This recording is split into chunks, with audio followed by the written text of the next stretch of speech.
Carmichael স্কুলের আমাদের principal জনাব আব্দুল ওয়াহিদ মিয়া। স্যার, আমি আপনাকে প্রিন্সিপাল হিসেবে ধন্যবাদ জ্ঞাপন করছি আমার ব্রাইট নিউজ 99 চ্যানেল এবং জাতীয় পত্রিকা দৈনিক আজকের থেকে। Sir, as like as well আমাদের এই স্বনামধন্য প্রতিষ্ঠানে স্যার আপনার প্রিন্সিপাল হিসেবে জয়েন করাতে আপনার অনুভূতিটা কেমন আছে? আপনি আমাদের ব্রাইট নিউজ 99 চ্যানেল এবং জাতীয় পত্রিকা দৈনিক আজকের আলোচনা করে তুলে ধরবেন। আমি সাংবাদিক ফরাজ সাহেব আপনার সঙ্গে আছি। সম্মানিত প্রিন্সিপাল স্যার। ধন্যবাদ জনাব ফরাদ হোসেন সাহেবকে। আমি প্রায় 15 বছর থেকে এই প্রতিষ্ঠানে অধ্যক্ষ হিসেবে আছি। আমাদের প্রতিষ্ঠানের আগে যে আমাদের অবকাঠামোগত উন্নয়ন আগে কিছু ছিল না, অনেক কিছু হয়েছে। শিক্ষার মান অনেক আগের চেয়ে শিক্ষার্থীদের পাশে হার, জিপিএর হার অনেক বেশি হয়েছে। স্যার, আপনার অনুভূতি তুলে ধরার জন্য আপনার কাছে অসংখ্য ধন্যবাদ। পরবর্তীতে স্যার আমি আপনার কাছে জানতে চাচ্ছি, একজন প্রিন্সিপাল হিসেবে আপনার কাছে আমার প্রশ্ন যে একজন শিক্ষার্থী ভালো রেজাল্ট করতে গেলে শিক্ষক, অভিভাবক এবং স্টুডেন্টের কী ধরনের পারফরমেন্স থাকা দরকার? সম্মানিত প্রিন্সিপাল স্যার, আমার দেখা আলোচিত কিংবদন্তি আব্দুল ওয়াহিদ। ধন্যবাদ। আসলে শুধুমাত্র শিক্ষার্থী অথবা শুধুমাত্র শিক্ষক অথবা শুধুমাত্র অভিভাবক এককভাবে ভালো ফলাফল করা কোনোভাবেই সম্ভব নয়। যেমন আমরা জানি যে এক হাতে কখনো তালি বাজে না। সেই কারণে উভয়ের শিক্ষক এবং শিক্ষার্থীর যে সমন্বয় না থাকে এবং অভিভাবক যদি সচেতন না হয় তাহলে ভালো রেজাল্ট কোনোভাবেই সম্ভব না। বিশেষ করে আমাদের বর্তমান দেশের যে অবস্থা, প্রত্যেকটা কলেজেই শিক্ষার্থীরা আর কলেজ আসছে না, প্রতিষ্ঠানমুখী না।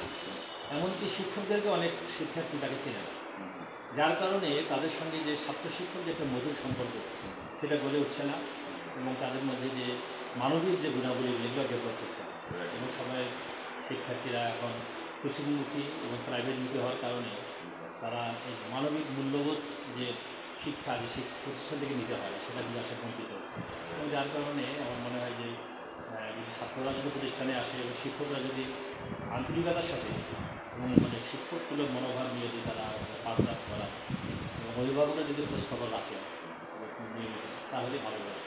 ধন্যবাদ স্যার, আপনার সাথে আমি সহমত পোষণ করছি। একজন স্টুডেন্ট সাধারণত একটা ক্যাম্পাসের মধ্যে 4 থেকে 5 ঘন্টা সময় থাকে আর বাকি সময় বাড়িতে থাকে। অভিভাবকরা যদি একটু লোকাচার করে যে স্কুলে ঠিক মতো আসছে কিনা, কলেজে আসছে কিনা, বাসায় ঠিক মতো পৌঁছেছে কিনা, বাজে কোনো এনভায়রনমেন্টের মধ্যে পৌঁছেছে কিনা এবং খেলার মাঠ থেকে বাসার মধ্যে ঠিক মতো পৌঁছেছে কিনা এবং সিডাব্লিউগুলি কন্টিনিউসলি চলেছে কিনা, তাহলে আমার মনে হচ্ছে যে আপনার সাথে আমি সহমত পোষণ করছি। তাহলে আমরা আলোচিত স্টুডেন্টকে পেতে পারবো। স্যার, আমাদের বিগত দিনের রেজাল্টের পারফরমেন্স কেমন হয়েছে সে কথাটা স্যার বলে দেবেন আমাদের আলোচিত প্রিন্সিপাল। আমার কয়েকদিন আগে আমাদের এখানে এসএসসি পরীক্ষার ফল প্রকাশিত হয়েছে। সেখানে আমাদের 96.something আমাদের পাশের হার।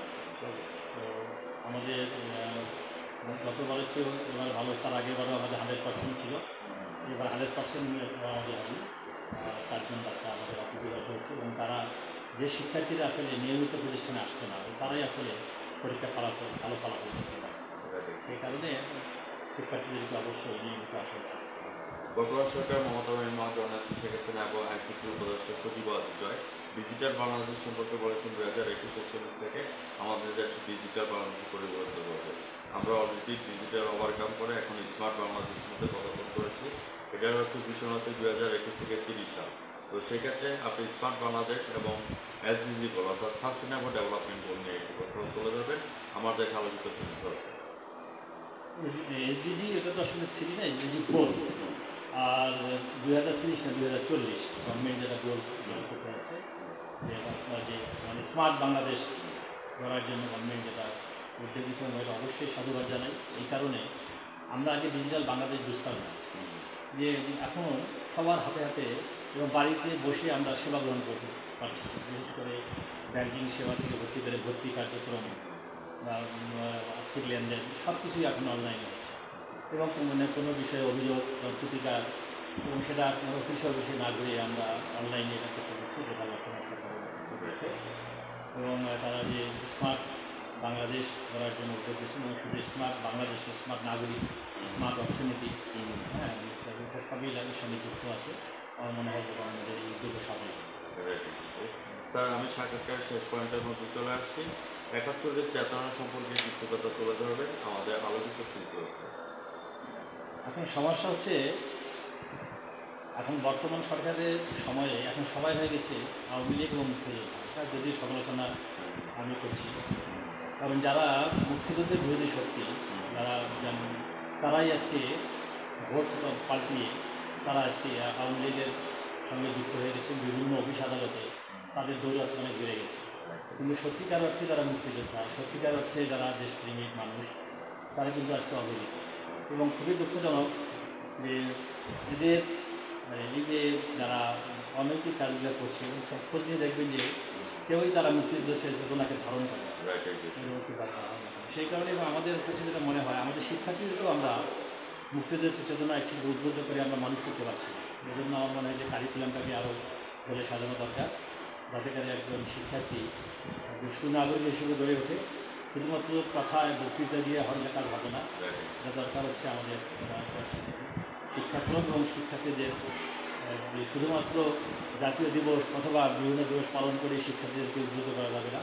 তাদের মনন জগতে যদি আমরা পরিবর্তন আনতে চাই, তাহলে এই মুক্তিযুদ্ধের চেতনার বিকল্প নেই। আমার এই মুহূর্তে মনে পড়ে গেল, কুমড়ো ফুলে ফুলে নয়ে পড়েছিল দাদা, সজনে ডাটায় ভরে গেছে গাছটা, আর আমি ডালের বড়ি শুকিয়ে রেখেছি। খোকা তুই কবে আসবি, কবে ছুটি? চিঠিটা তার পকেটেই ছিল, ছেঁড়া আর রক্তে ভেজা। মাগো, ওরা বলে তোমার কোলে সেই গল্প শুনতে দেবে না। বলো মা, তা কি হয়? তাই তো আমার আসতে দেরি হচ্ছে।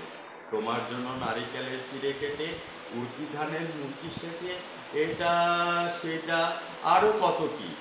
তার খোকা যে বাড়ি ফিরবে, ঝাপসে চোখে মা তাকায় উঠোনে উঠোনে, যেখানে খোকার সব শকুনিরা ব্যবচ্ছেদ করে।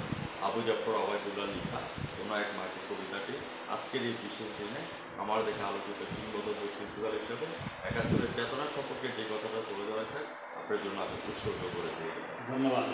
ভিউয়ার্স যারা আমার চ্যানেলের সামনে আছেন, আজ রাত ৯টা ১৫ আমাদের সোনামতম কিংবদন্তি প্রিন্সিপাল স্যারের সাক্ষাৎকারটি আমাদের ব্রাইট নিউজ 39 চ্যানেল থেকে দেখে নেবেন, এবং জাতীয় পত্রিকা দৈনিক আছে আলোকিত সভা থেকে আমি ভ্রমণ রিপোর্টার হিসেবে বিদায় রেখে যাচ্ছি।